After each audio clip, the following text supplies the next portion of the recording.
La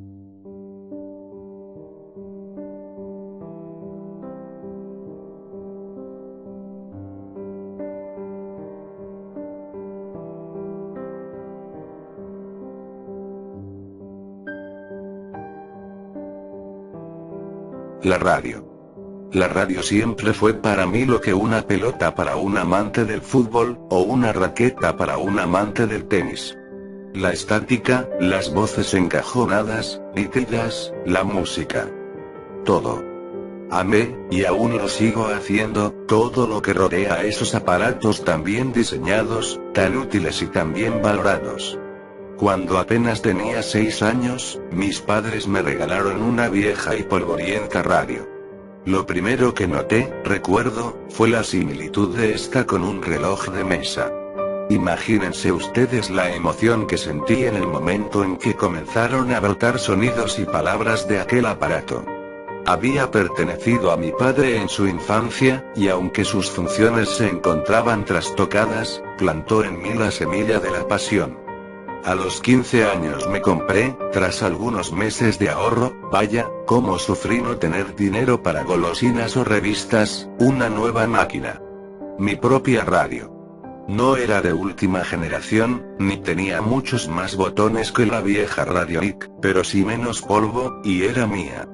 La había visto en la vidriera de una tienda una noche de lluvia, y al instante me enamoré de ella. La quería, la necesitaba, la deseaba. La bauticé como Lucky, que proviene de Lucky in the Sky with Diamonds, la primera canción que escuché en la vieja radio de papá. Instalé a Lucky en mi cuarto, a pesar de las molestias que les generaba a mis padres. Ellos trabajaban en casa y por lo general trataban de mantener la calma y el silencio durante todo el día, pero había deseado tanto a Lucky que no pude simplemente dejarla en el garaje. Ese no era un buen lugar para ella. Había ratas, telas de araña y quién sabe cuántas alimañas más. Se me crispan los nervios solo de pensar qué le podría haber ocurrido allí dentro. Al cabo de algunas discusiones acaloradas, ellos cedieron. Esos fueron días buenos. Aún no conocía a Lucas. Jodido imbécil. Lucas Mortez era uno de mis compañeros de clase, lo que tradicionalmente se conoce como un amigo. Supongo que yo le agradaba porque tenía una de las nuevas Sega Genesis. Además, tenía los últimos y más divertidos juegos. Vamos, por lo menos así lo pintaban las propagandas, y debido al éxito en ventas que supuso, imagino que así habrá sido. Él venía a casa y pasábamos toda la tarde juntos. Él en la consola y yo en la radio. A mí no me gustaba la idea de perseguir y corretear detrás de anillos, golpear oponentes hasta que su barra de energía se reduzca a la nada misma o ganar la Copa Mundial en la máxima dificultad. Es probable que esa haya sido la base de la buena relación que mantuve con él en esos días. Él solo quería jugar. O eso es lo que yo creí, maldita sea. En el día más ventoso y encapotado de todo aquel invierno, Lucas fue a mi casa a pasar la tarde. En la primera hora de clase me había mostrado un nuevo juego que había conseguido prestado, y tras su súplica me vi obligado a invitarlo. Vaya mierda. Si hubiese sabido qué pasaría, jamás lo hubiese dejado entrar. Jamás y nunca más, a decir verdad. No me caía del todo bien, a fin de cuentas solo era una compañía pasajera, un amigo que no mantendría si nos separasen de curso, pero estoy positivamente seguro de que no se merecía el triste final que tuvo. Vaya que no. Nadie se lo merece, ni siquiera el más inmundo y desalmado. El viento soplaba fuerte, haciendo repicar los vidrios y estremecer a mi casa, un viejo mastodonte victoriano ahora ya sepultado debajo de un edificio de decenas de pisos. Más temprano que tarde se comenzó a gestar una terrible y devastadora tormenta, que quedaría en la memoria colectiva de la ciudad como la más grande hasta la fecha. Copos de nieve del tamaño de pelotas de tenis se impregnaban al suelo y en derredor cuando se cortó la luz. Lucas, que había estado jugando sin percatarse de la magnitud de la tormenta, se volteó en mi dirección, reclamando una respuesta. Le señalé la venta que pendía al otro lado de la habitación, repleta de nieve. Él soltó un gruñido de furia y lanzó el controlador de la consola que tenía en su mano al suelo con todas sus fuerzas.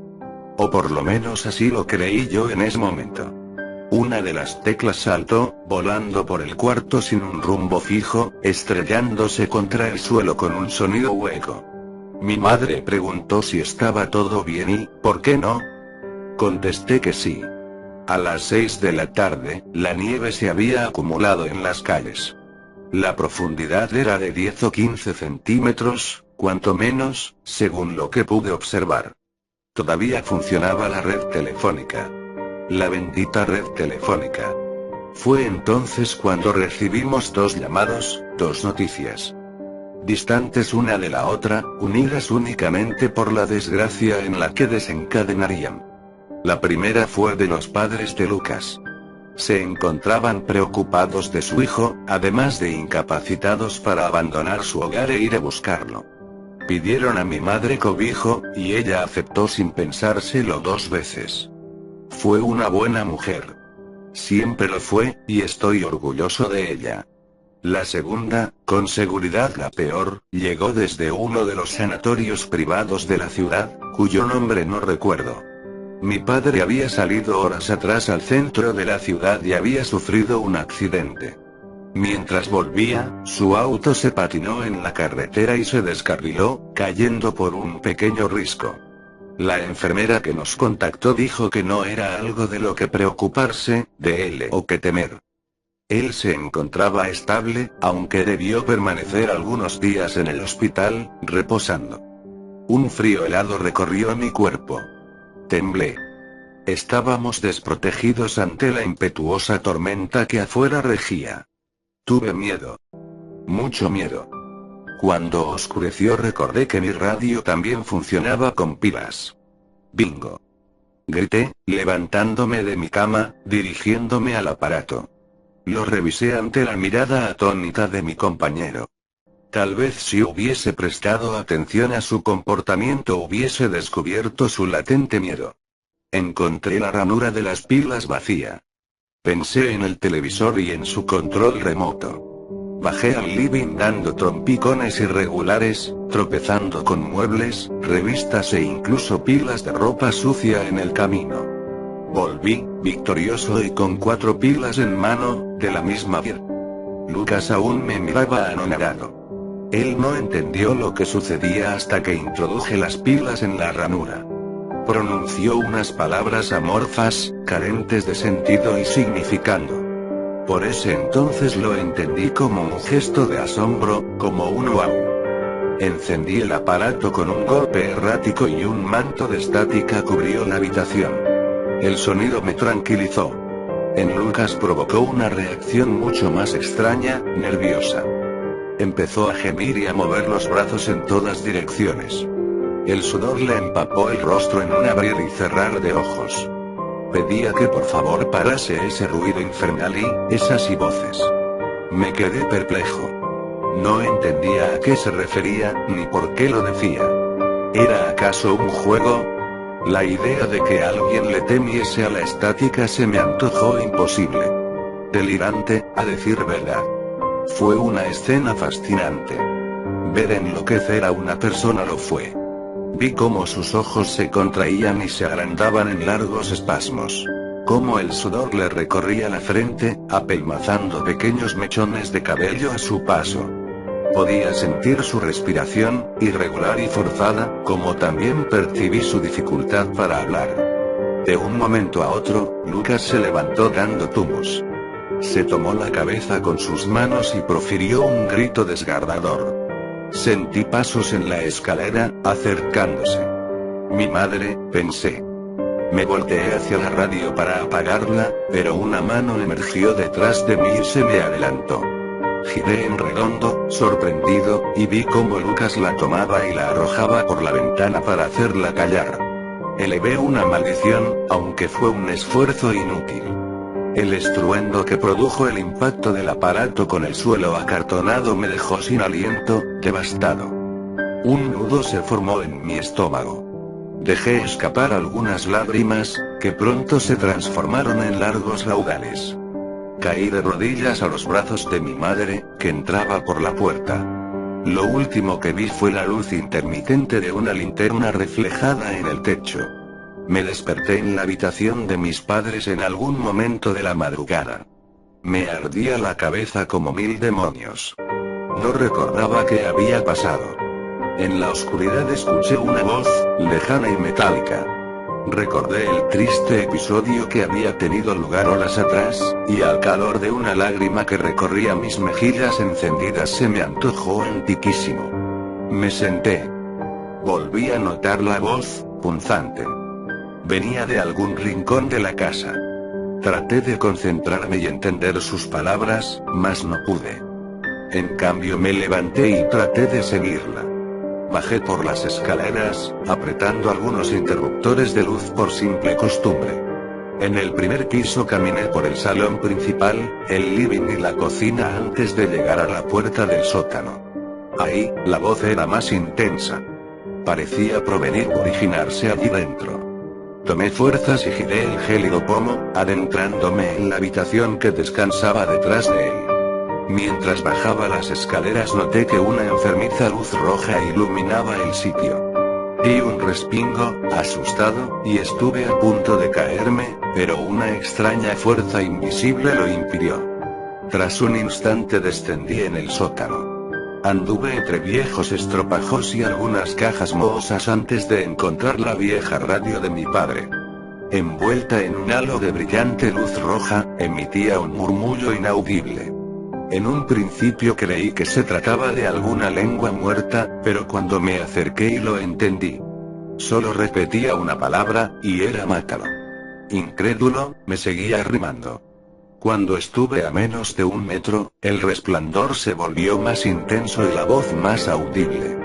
Ahora, su mensaje era más potente.